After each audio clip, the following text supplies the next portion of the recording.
This instructional video will show you how to install, connect and program the SKF TLMP multi-point automatic lubricator. From an overview of everything that comes in the kit to installation and getting started. But first, you should read the instructions for use, which also includes important safety information. The SKF TLMP series are multi-point automatic lubrication systems which apply very precise amounts of lubricant at the correct frequency and at the right points to maintain the correct amount of fresh lubricant in your mechanical components at all times. This is done dynamically while the machine is operating, allowing the lubricant to penetrate the wear surfaces and continuously protect against contaminants. Key benefits of using an automatic lubricator include improved employee safety, increased machine reliability, and optimized maintenance operations.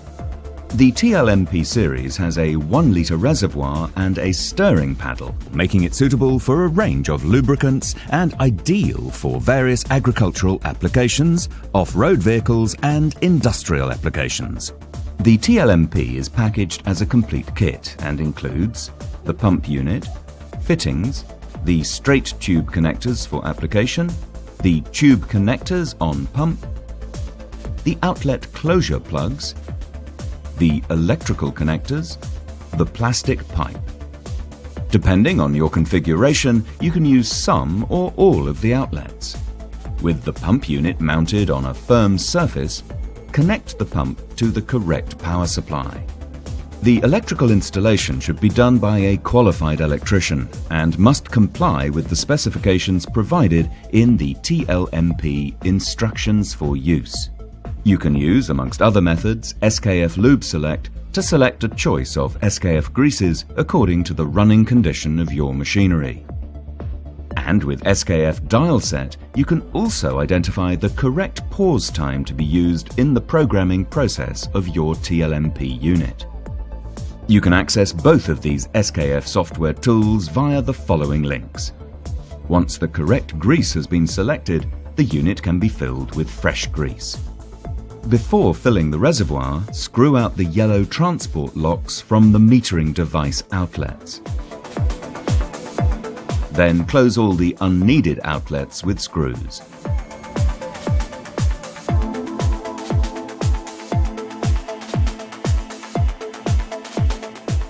And install the pump tube connectors on all the open outlets.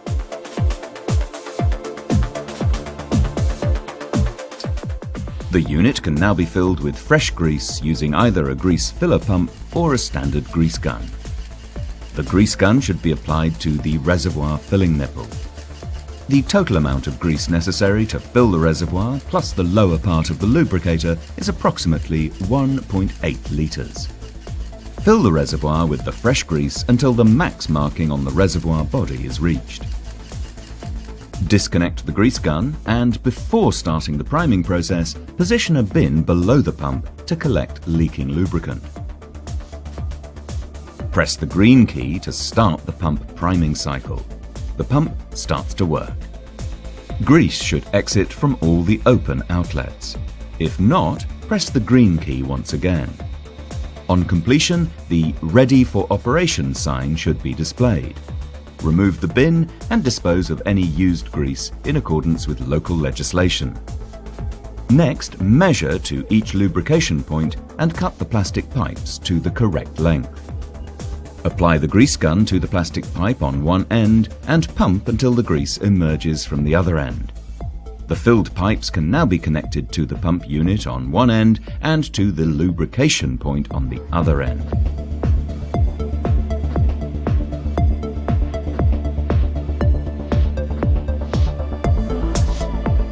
The system should now be programmed to meet the lubrication needs of your equipment. This is achieved via the keypad by following a programming sequence. Prior to programming, the pause time and the number of cycles have to be calculated. This should be done using the SKF Dial Set software. Full instructions for the programming sequence are provided within the instructions for use.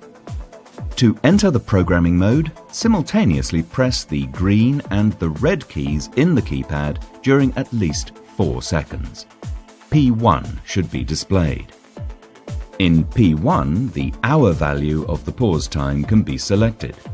Change the value by pressing the green key. Once the desired value is displayed, press the red key within 30 seconds to confirm. Otherwise, it will default to the original setting. P2 should now be displayed and sets the minute value of the pause time. Press the green key to get the desired value. In this example, P1 is set to 10 and P2 is set to 15, which will generate a pause of 10 hours and 15 minutes. Press the red key to get to P3. P3 sets the number of cycles between 2 pauses. This setting is available for the TLMP 1008 exclusively. For the TLMP 1018, it is set to 1 and cannot be modified.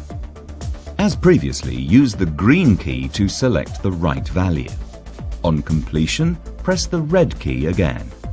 P4 is now displayed. In P4, the type of output signal can be set to either NC for normally closed contact or NO for normally open contact.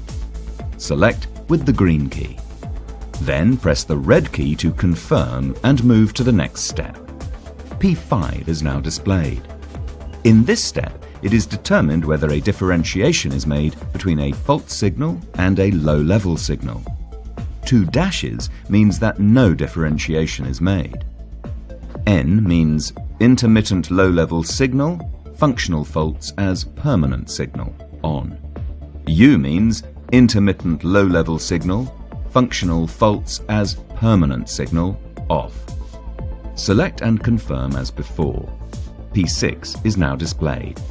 P6 defines how the pump will start when it is switched on, either with a pause time, SP setting, or a lubrication cycle, SO setting.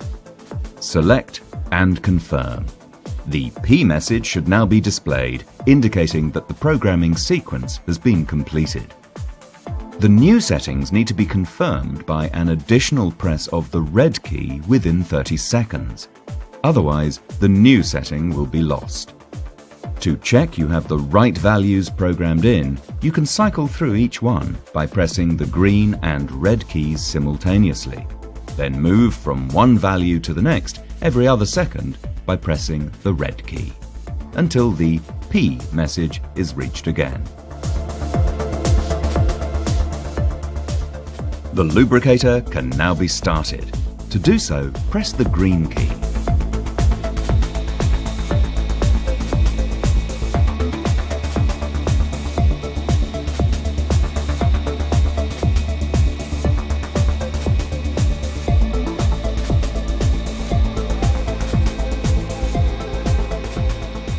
Refer to the instructions for use for recommendations for cleaning and repair and troubleshooting.